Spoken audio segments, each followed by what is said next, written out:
Hey guys, welcome back to Warhammer 40k Rogue Trader.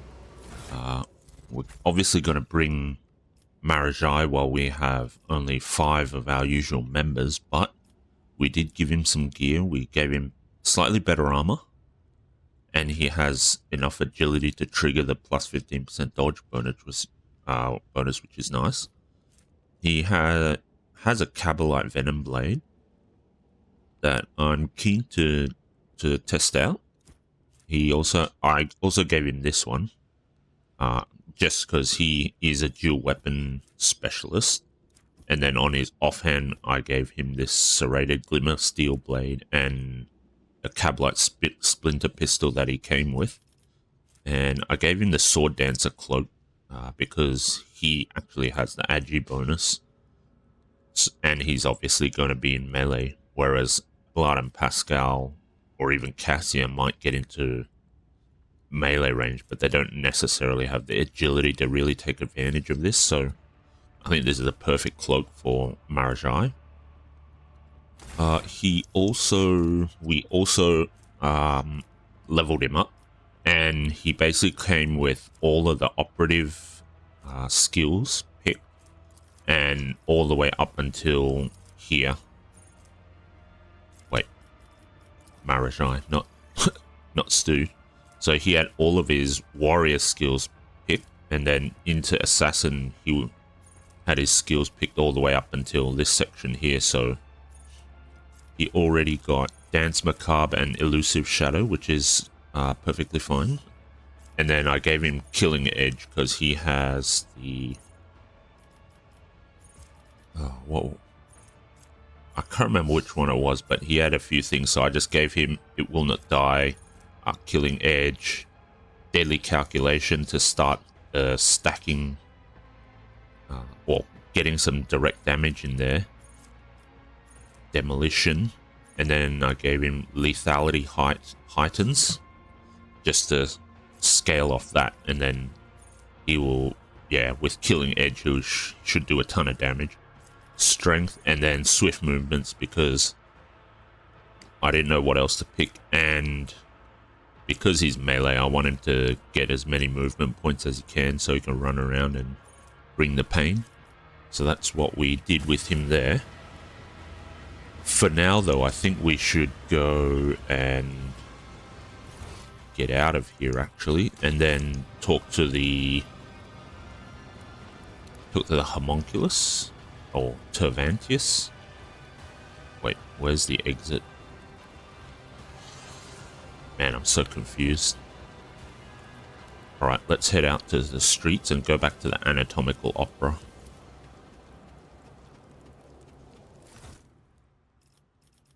Yep. Okay. I follow my own path. Let's head down this way and we'll take the portal up.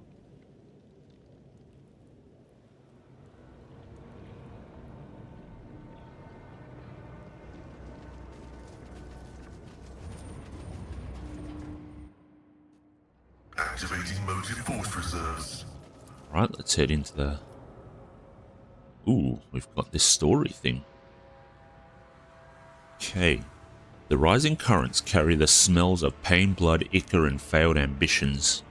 The smells of the dark city. With my wings flung open, I weave a path through the spires like a dark lightning bolt, chaotic and unpredictable in its patterns. To fly is to hunt, and everyone midair hunts everyone else. Even I, Scourge, Gartherit Bloodfeather, do not have the privilege of inviolability around these parts. I may become someone else's prey, except probably not today. This day I am the hunter. My homunculus modified olfactory receptors pick up the scent of my prey, and I tread cautiously as I approach it. The stench of Monkey is foul but varied, and the scent of my prey is quite telltale. A powerful specimen, brash and reeking of blood of others. I descend to the minaret that grows out of the nearest spire and provides me with an excellent view. The accelerator reflexes allow me to assess the situation in a fraction of an instant. It is time. So I guess we're seeing something unfold from the perspective of this scourge. And I guess this is that weird winged guy that's running around killing people every time we enter a zone or something. So I guess now they're coming for us or me. But I still decide to wait and get a better look at the prey. A male monkey, a pampered upper caste cub who is fed and equipped to the best of what their race can offer. It certainly arrived to the Dark City recently, a city which has not yet managed to leave a mark of perpetual expectation of doom on its flattened snout. The most glorious game which clings to life the strongest and leaves the sweetest death essence. The reflexes urge the muscles to act. The shard carbine spews forth a stream of crystalline projectiles that howl and shatter as they pierce the flesh in the prey. A deadly slashing blizzard drapes the street in bloody snow, the bodies of random passers-by caught in the fire falling to the ground. This is a common occurrence amongst the spires. Everyone around me flees from the field of death whose borders I have made clear. The prey falls, but it is still alive. I did not expect the hunt to end with the first salvo. The prey is badly injured. I can easily finish it off in the open. The prey summons companions to its aid. Is trying to locate me among the tangle of spiked minarets. So let's do that. Its frantic gaze is looking for my winged figure. The hyper pupils allowed to examine the prey's face. I can see eyes scrutinize my gear. There is no need to hide anymore, so I stand up to my full height and emit a wailing battle cry. Let the prey know what will kill it. The prey summons companions to its aid. A mistake. I unleash a new fan of crystalline shards and the flesh of the prey blossoms with new cuts from my projectiles. Anyone who tries to approach it will be killed by the brittle shrapnel. The prey should have run away, not giving me more chances to cripple it. The prey is weak. The prey breaks into a run.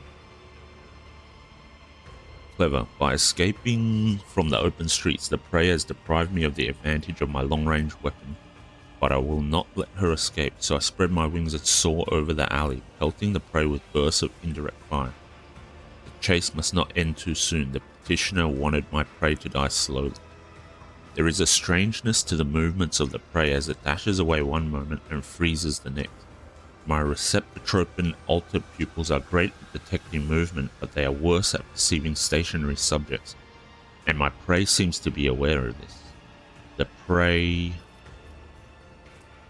That one's 100%, 100%. That one's 80%, okay. Let's grab somebody's weapon from the ground and return fire random.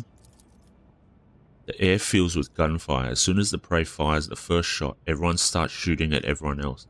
This chaotic firefight engulfs the entire street, spreads across the dark city like a wildfire, mindless and violent. I am forced into a steep dive, spinning around and dodging the tracks of multiple projectiles. The damn trick worked, and I let out a frustrated squeal. The hunt continues. Prey manages to elude me for a moment by popping into a crowded street. The jet booster on my back emits a scream of ghostly blue flame, and I continue my pursuit. As I storm into the street, I see the prey again. This is a nice catch. The petitioner wanted me to deliver the prey to her, but I decided to do something different. When it is over, I will impale the body of the prey on a spike protruding from the highest spire, so that it serves as testament to my victory.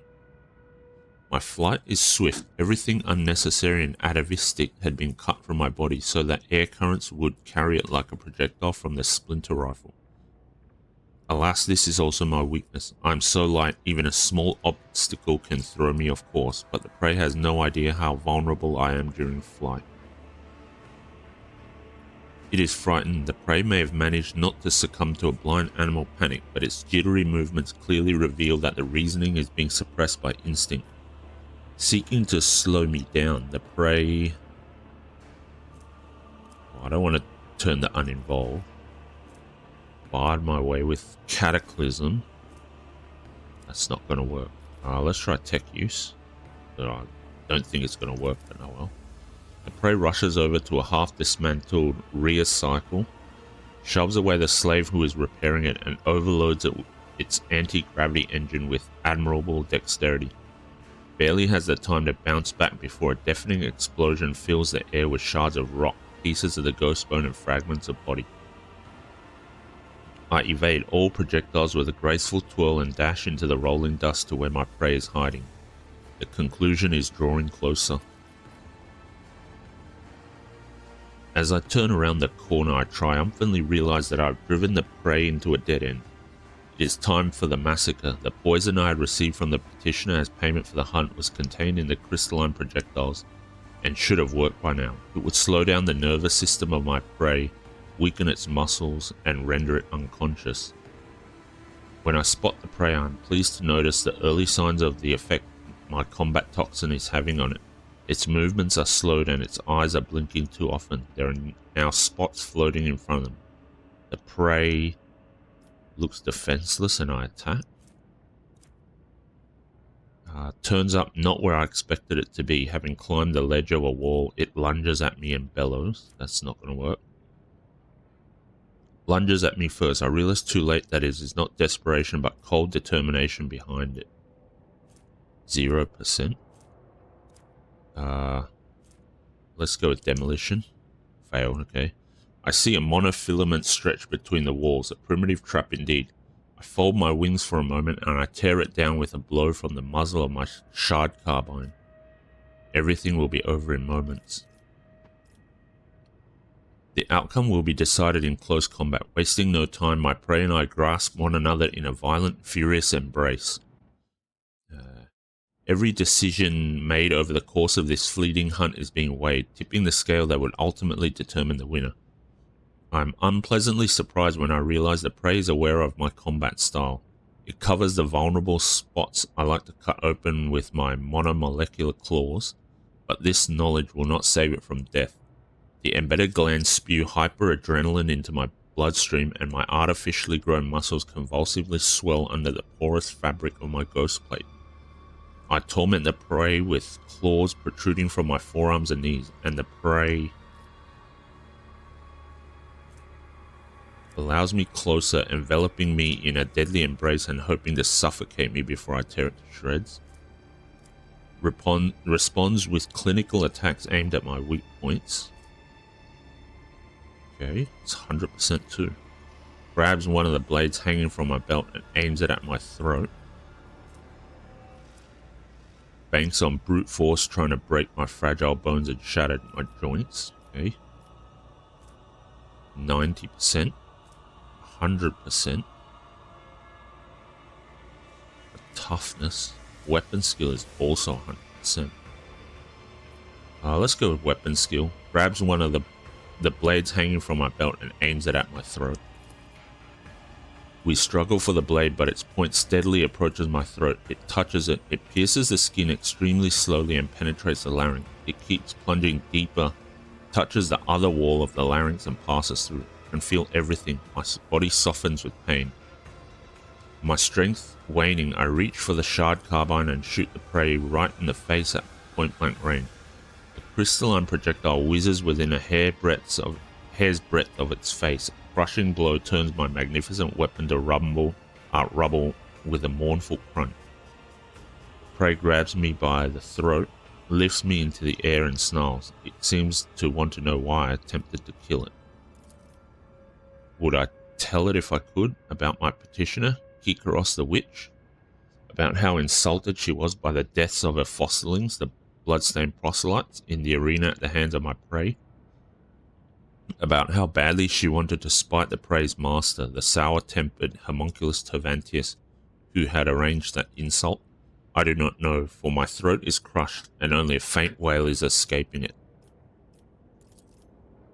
I'm dying at the feet of my prey, no, at the feet of a monkey, a humiliating end for the one who earned the status of the apex hunter of Comorath through torturous alterations of the flesh and a bloody pilgrimage to the very top of the spires. Does it hurt to perish like this? It does. Is it fair? It is. The chaotic burst of violence that bloodied the streets of Comerad ended just as abruptly as it had erupted. Such is life among the spires.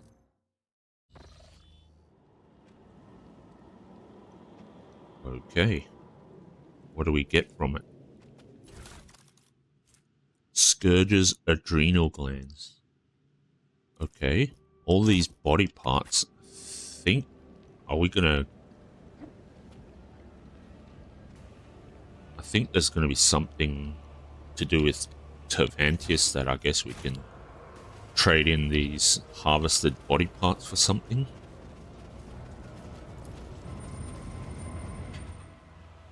Head back up here, see if we can get into the anatomical opera now. I do have an old injury. Power of Honor. Okay. Let's save it here.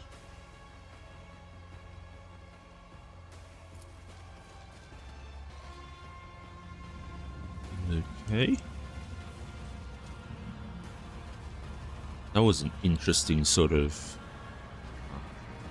event, I guess you could say. All fire is in here. Okay.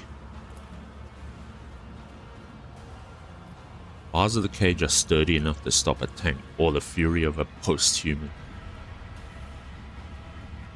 Nothing else. So, all fire is in here as well. I guess he's also... Wow, obviously he would be under one of the factions of the Drukhari. I guess we could call it warring factions or leadership. But I guess he's under Tervantius too, which is interesting. The sheer primitiveness of your technologies. Go, specimen. Deliver Tervantius' message of blood to the arena witches. Since you are intent on fleeing, you might as well release my companions. I cannot transport them to my new sanctuary. You may take them. Some may still be alive, but do not allow them to use their abilities until I have left the anatomical opera. I would like to speak with you about a member of my retinue who was delivered to you. Which specimen in particular interests you? My navigator Cassia was with me when we were captured. Where is she now? The female with an exceptionally strong connection to the Veil, as well as a number of rare monkey mutations, most notably a third eye. I'm studying the influence of complete isolation from the Veil and the outside world on the specimen's abilities, sanity, and physical condition. She no longer screams inside her reservoir, but she is certainly still alive, and I am not yet ready to conclude the experiment. You tortured my tech priest Pascal. Why? Shireen, are you still trying to find logic in this Ashmag's actions? I was curious to see what kind of symbiosis might emerge between rudimentary monkey augments and my own unflawed creations. Much like cartilage infused with steroids will swell a subject's feeble body, new computational circuits sprouted throughout his algorithms. I found the process enlightening. Do not waste my time, specimen. I require your aid. I wish to know more about you and your craft.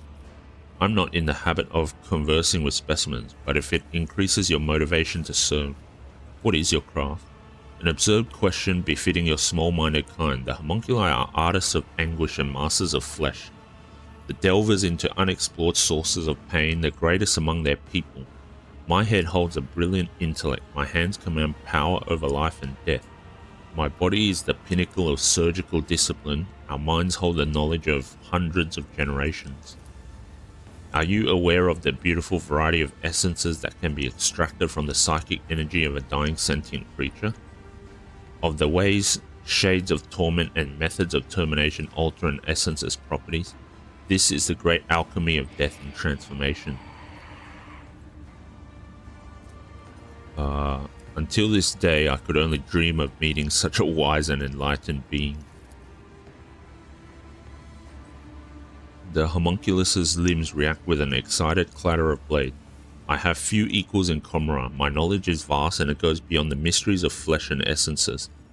I have observed many disjunctions where the destructive energies of the unreal erupted here in the webway. I've studied that devastating force and learned to harness it.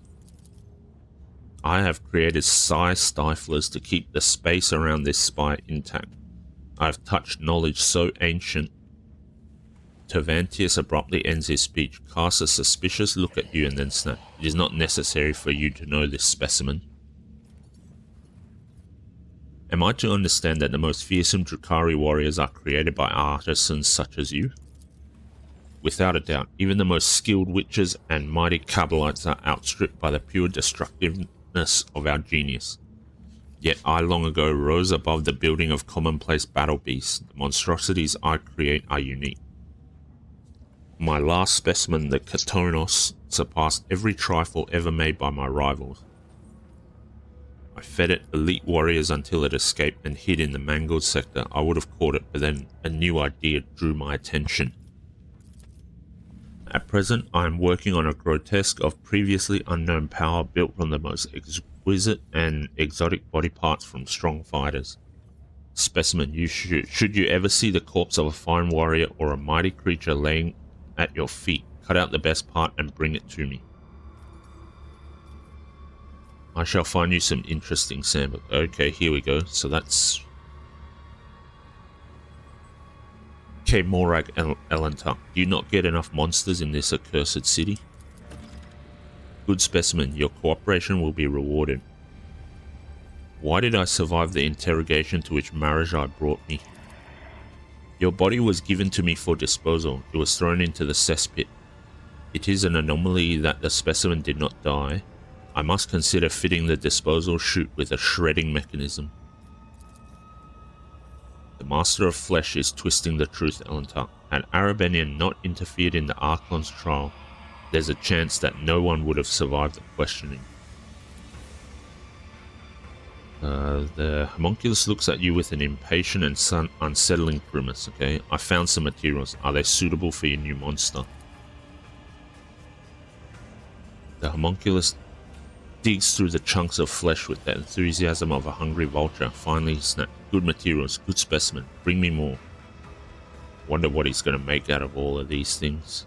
And will I have to fight it? That's the actual question. Let's see. Tervantius examines the bloody body parts with lascivious interest. Then he rips an organ out of his own chest, adds it to the trophies, and hisses in satisfaction. An interesting composition, an unusual set of starting parameters that can be strengthened by an original mixture of essences. This will be a mighty beast. I shall call it the Anguish Prospector. You have done well, specimen, and for that you will be rewarded. Gladiator mesh armor. Interesting. To repay Kikaros for her treachery, I will send the Anguish Prospector to the arena. While the witches are preoccupied with ending your life, the Prospector will kill several of them. Regardless, it is too conspicuous for me to hide from the cult's huntresses. Let my creation perform the symphony of pain for which it was designed. I require your aid, homunculus. You forget yourself, specimen. Go and serve my will, and should I ever decide to show you favor, I will do so at a time of my choosing. Is there anything... my success benefits you. It is reasonable for you to help me. If you are unable to make yourself useful, I would rather wait for you to die and find myself a better tool. You should be worthy of my attention, not a drain on it. Okay.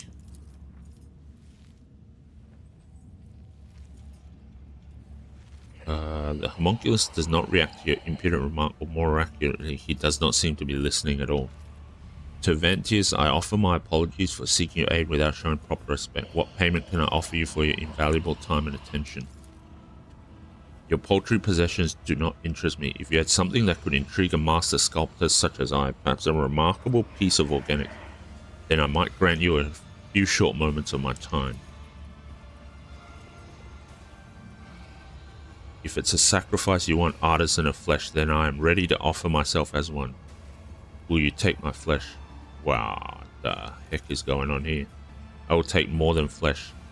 I can extract something far more valuable from a single shred of your... This does interest me. I will not remove much of her. Her functionality will not suffer. Elliot, why? This will be a step upon the path of atoning for the errors of my past. If my sacrifice will bring you closer to salvation, I will commit myself into hands of this tormentor. No, we'll speak no more of this. Okay.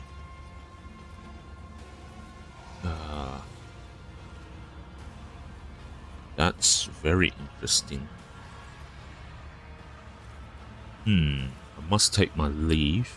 Let's hold a moment. Off on your merry way, are you? Well, good for you, but what about me and my Ajidan problem? Okay.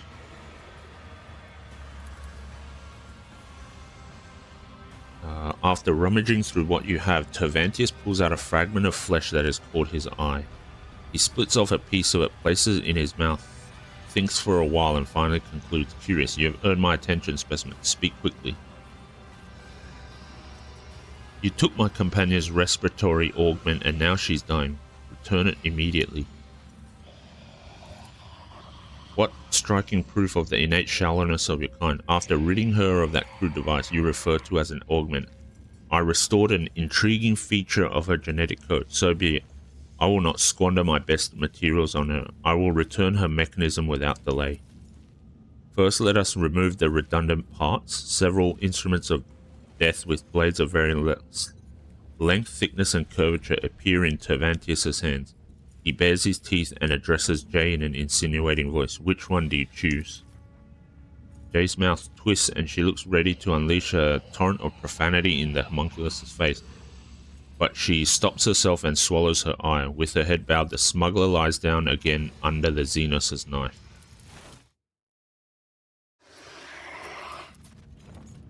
Okay. What did she lose? Hopefully nothing too crazy. I certainly don't want Elliot to sacrifice anything. There's no one here.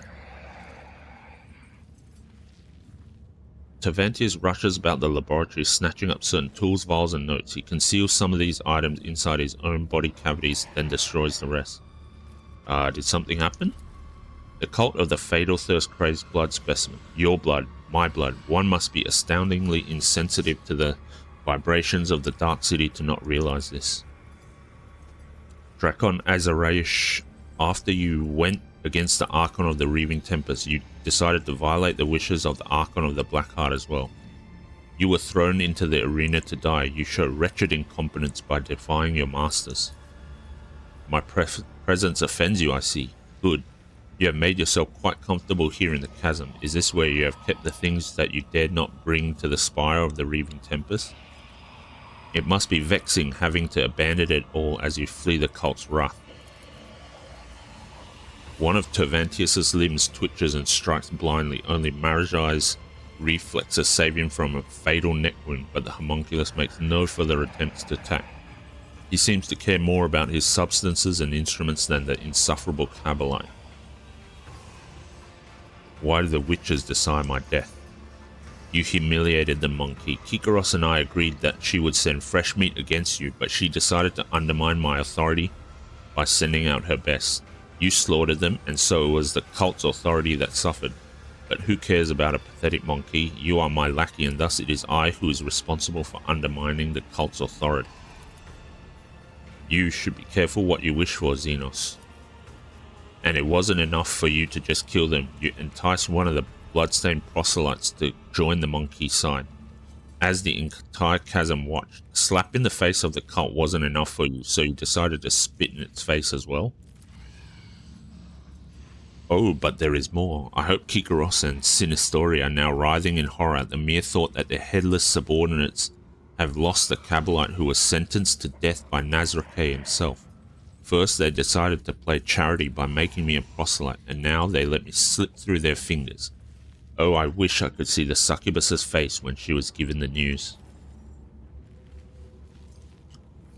You dispatched me to kill the witches. Are you telling me you did not anticipate such consequences? It was supposed to go differently. Your performance was supposed to be a lesson in respect, not a declaration of war. You would have killed someone unimportant and made the witches' vanity bleed. The witches would have received your head as a salve for their wounded pride. They would have been reminded for a time that I was still someone who could greatly complicate their existence. Instead, you have failed me, all of you. Kikaros did not keep her word, and you did not die in a trap. It is all your fault that things have spiraled out of control. So your original plan would have still had us all dead. You self-dissected creep. I don't care about Kikaros. You promised to help get out of here. Forget the old promises, monkey. This is war. My loyal servants are being slaughtered across the chasm.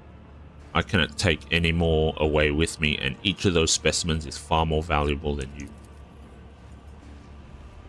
Marajai's face suddenly changes. His mocking grin gone, he fixes his gaze on the homunculus. Into the spire of the reaving tempest, to hide under the wing of Iremorus and an Archon fallen into disgrace? What an imprudent choice. You should run away from her and her troubles unless you are somehow connected to what she is guilty of. You were not in a position to know about Archon's plans before, much less now. And so unravel the rotten threads in the tapestry of fate. Elentark, here is the true nature of the Dark Ones. A lie hidden behind sweet promises. Having learned from a cruel mistake, I foresaw this outcome. A belated wisdom. So what's the plan? I will leave the anatomical opera and withdraw to the spire of the reaving tempest. The witches won't dare to settle their scores under the eye of my patrons. So the Cabal's valuable servant is safe from their ire. As for you, go out into the streets of the chasm and die, or go to the arena and try to kill Kikaros. Even if you succeed, you will still die. I should have stopped wasting time on this idiocy long ago. All those pathetic simpletons did was weaken my focus and distract me from my masterpiece. At last I can devote all of myself to it.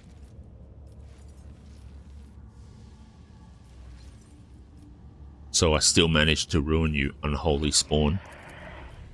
Your insight is astounding specimen, but have you noticed that you have also ruined yourself? Enter the arena. The succubi will not pass up this chance to gut you in front of an audience. If you could simply wound Kikaros, it would give us both enough time to escape. For that, I would be willing to sacrifice the deadliest and most valuable specimens in my collection. To repay Kikaros for her treachery, I will send the Anguished Prospector to the arena. While the witches are preoccupied with ending your life, the Prospector will kill several of them. Regardless, it is too conspicuous for me to hide from the cult's huntresses. Let my creation perform the symphony of pain for which it was designed. You managed to kill her, run. Sinistoria will not leave such impertinence unpunished, and her wrath is 100-fold more dangerous than Kikaros's fury. Do not return to the chasm. You will find no shelter there. Seek salvation in other spires, and you may prolong your agony for a short time. Okay. With a weary sigh, the homunculus turns away from you, his knife-like fingers making an unnerving scraping sound.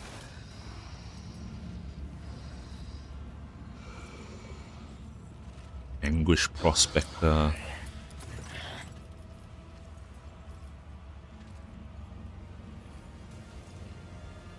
Okay.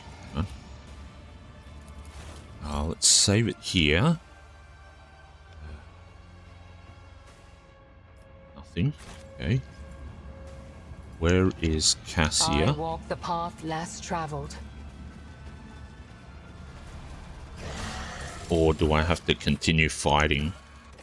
Finish off the witch Kikaros. The malignant witch Kikaros wants to punish Tervantius and personally deal with his new champion, the rogue trader. Killing her is the only way for the Lord Captain to buy precious time to escape the chasm. Can I get up here now? Yes, I can. More cargo. Always nice.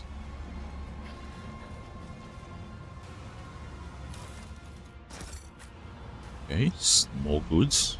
Cargo as well. Yep.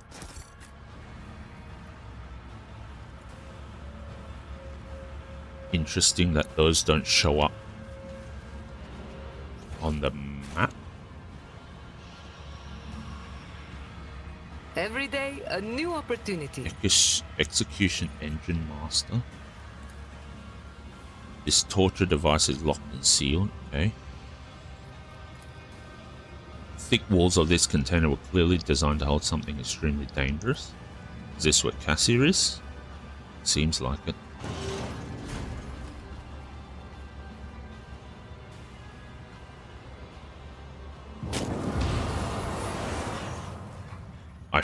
At last I feel something.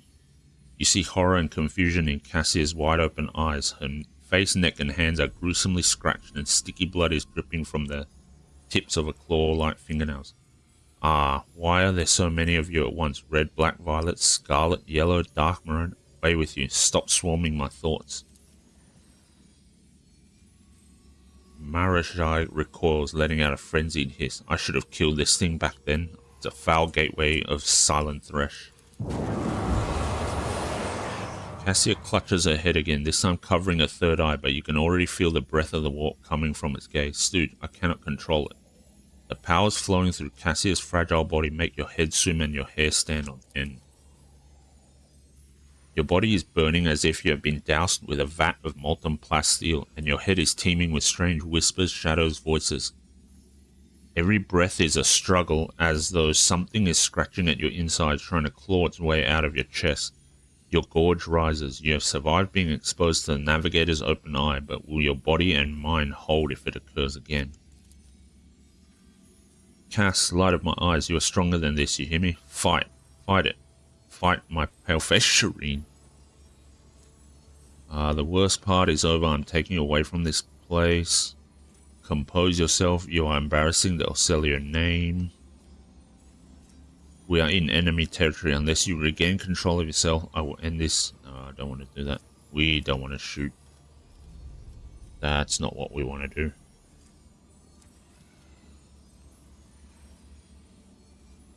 Persuasion.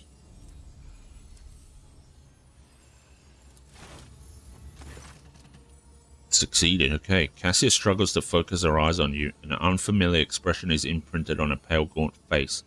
One that is stern, confident, and imperious. It is the same expression you saw on Theodora von Valancius's face when you first met her. What makes you think you can even save yourself from this place, Lord Captain? An eerie chill runs down the entire length of your body. It is a feeling you forgot, but recollection swiftly follows. Someone else's turmoil and emotions, and a will that is not your own. The crushing wave is about to consume you.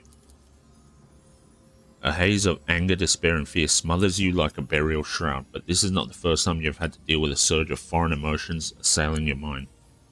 You wish you would die here and now. No, you wish you had never been born in the first place. You summon your will and push these thoughts away as though fending off a sword thrust, and Cassia's feelings dissipate before they can latch onto you. You are frightened, but that does not mean you can give up. Do not let these emotions consume you. You have had to rein in your gift before. Try to remember how you did it then. 5%. 12%. I guess we do logic.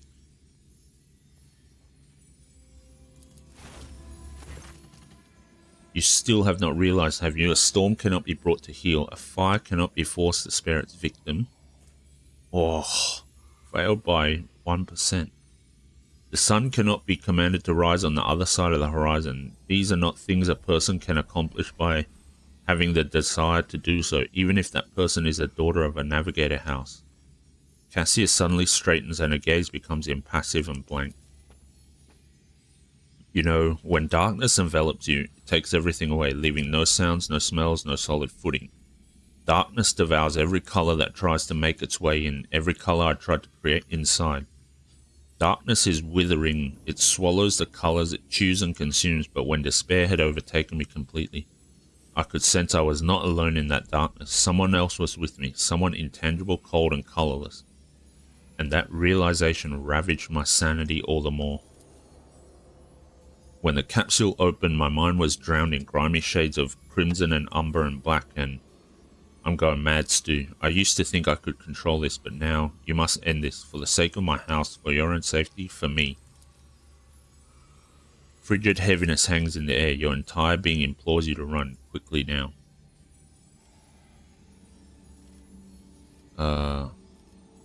You will overcome this, Cassia. You are stronger than you think you are. Remarkable. You believe in me even when I have lost all faith in my own strength. Cassia smiles faintly, enduring the pain. Cassia closes her eyes and the tremors in her body taper to a stop. With a weary movement of her hand, she adjusts her forehead adornment, taking care to cover her navigator's eye, and you no longer feel the menace that was emanating from her a moment ago. Thank you. Your words, they help. I feel better already.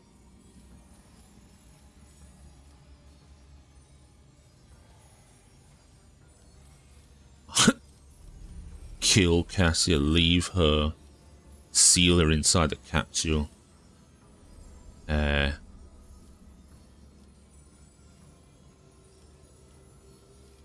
And now may I escort you out of here? I would be honored, Lord Captain, if I might ask you to lead the way. Okay. Do we want to bring Cassia now?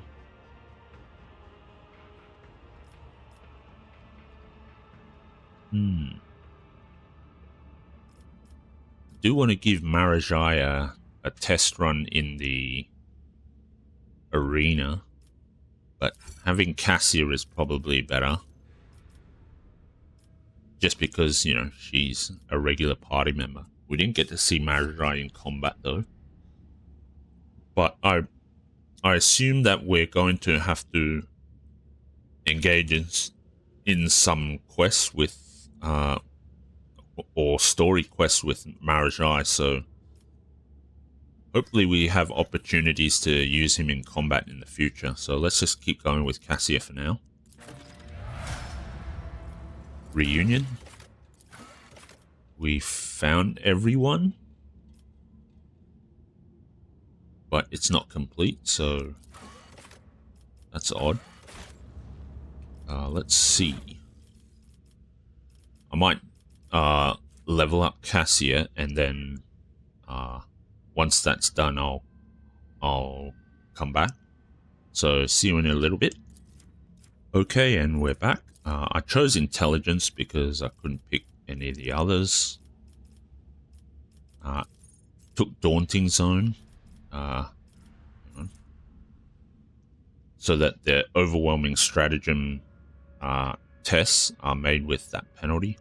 And then I took swift movement just so she has a bit more movement points to try and get into good positions to drop her her eye blast thing. Can't remember what it's called now. Okay.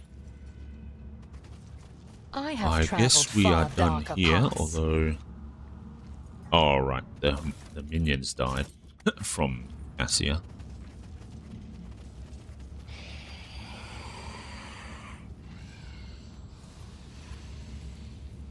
Okay.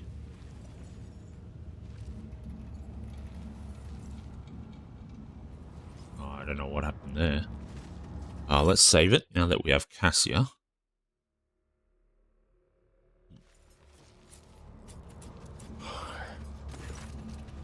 Nope, Yin has nothing to say. Okay.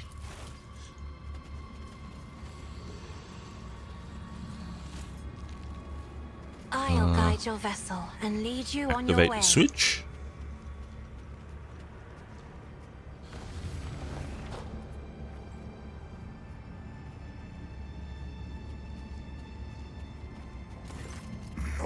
To see them cut down. Singing softly under his breath, a man of enormous proportions is intently stripping raw meat from a bone with his teeth. His unwashed red hair is falling into his face, his beard is matted and bloodstained, and the aforementioned teeth look more like fangs than any human equivalent. A less knowledgeable person might not recognize this giant humanoid, but you are well aware that this is a space marine, an angel of the Emperor. The scar tattoos on his body, which at first appear abstract and primitive, together form the angular image of a wolf's mouth with bared fangs. This person must be the genetic offspring of Lehman Russ, the space wolf of Fenris. Fenris Fjord of Luck. Fenris Yolda, mortal. You know the old words. Good words. Strong as a rock. Sharp as the blade of a force axe. Deadly as a kraken's tooth. The red-haired giant's jaws stop their work. Emotions are hard to read on the crudely hewn face, but you think you have surprised him. The words are spoken in the guttural rasp of an inveterate killer, wholly in keeping with the man's formidable appearance, but you did not expect him to slip into poetic epithets so readily.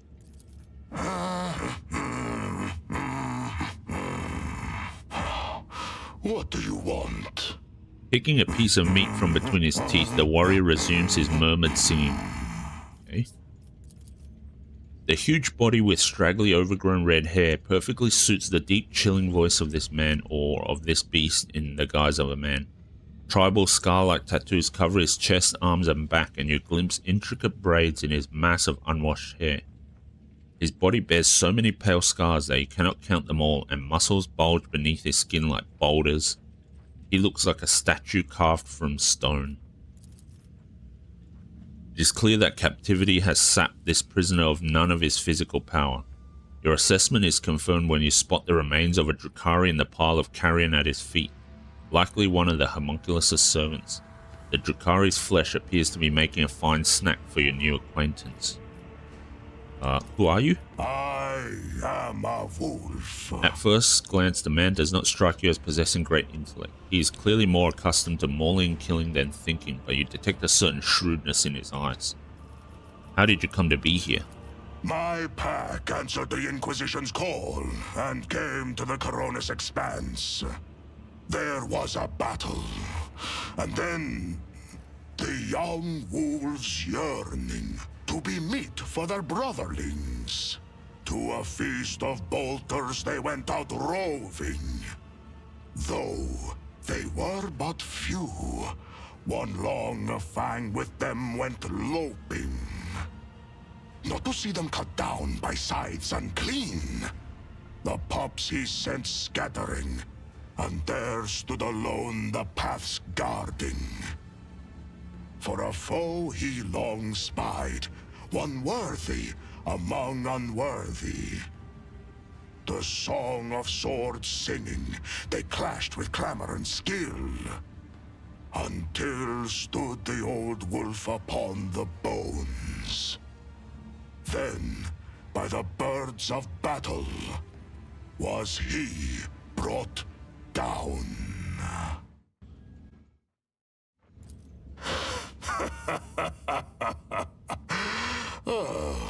Was that clear enough? This saga sounds less interesting in prose. Why does the homunculus keep you in a cage? For his own safety. When I am not busy killing inhuman spawn in the arena, the Xenos fear my will.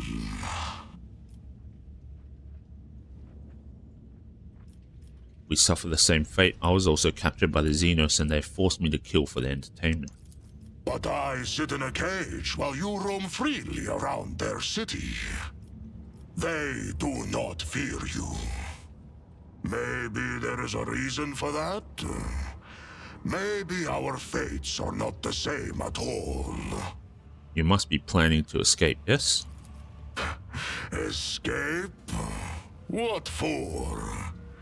Here I eat, here I kill. Why would I want to leave? Okay. I wish to know more about your brothers. That butcher sent you to spy for him, did he? Or do they know nothing of the Emperor's Angels, the space wolves of Fenris, or the great Lehman Russ in your corner of the galaxy? I have no more questions.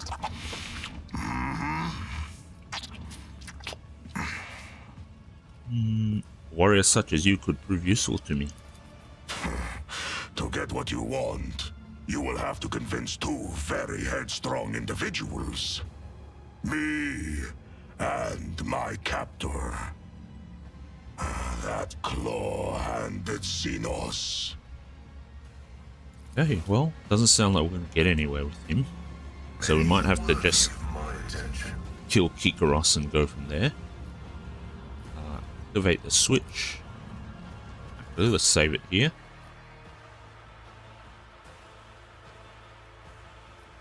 See what these switches do.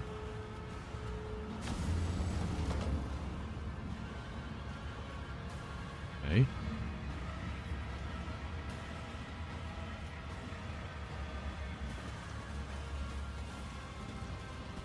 Walk I over? love Oh, to leave. yes, I can walk over. Alright. More cargo. Ah, now we get some gear. Provocative emitter. Whenever the wearer dodges an attack, they could become a priority target for the attacker until the wearer's next turn. At the start of the combat, the wearer inflicts bleeding on themselves. Whenever the wearer performs an area melee attack, they inflict bleeding on all hit creatures. This area melee attack also deals 5 times wearer's bleeding level % additional damage. Okay. Stinger ring. Fires a single stinger pod shot that deals 12 to 21 damage and has 100% armor pen. Target must pass a toughness resistance test or become stunned for 1 round. Okay. Ossificator. Let's collect them all. Now, I guess... Well, we don't have Marajai anymore, obviously, but... Marajai has, I guess they're racial passives or talents. I'm not exactly sure, but if he has bleeding...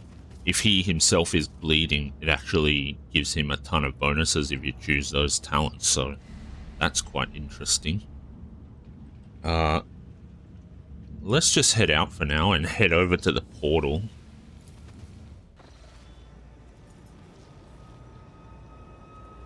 You have insulted the cult of the Fatal Thirst Outsider. You have insulted the fighting pit itself. The witches are longing for you to die. Okay, so... Grotesque, Cabalite Warrior, Cabalite Ranger... Thrall Master. Okay.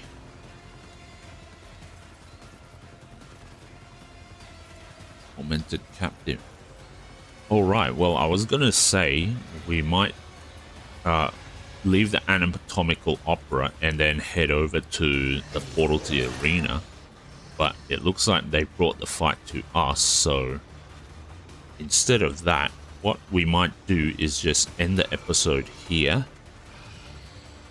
And then in the next episode, we have a, I guess, is a massive rumble with Grotesques and a whole bunch of Cabalite Warriors. And we've got Cassia now, which should be quite interesting. And yeah, so the next episode is going to be, we're going to just jump right into the action, and it sounds like things are coming to a head in Comora.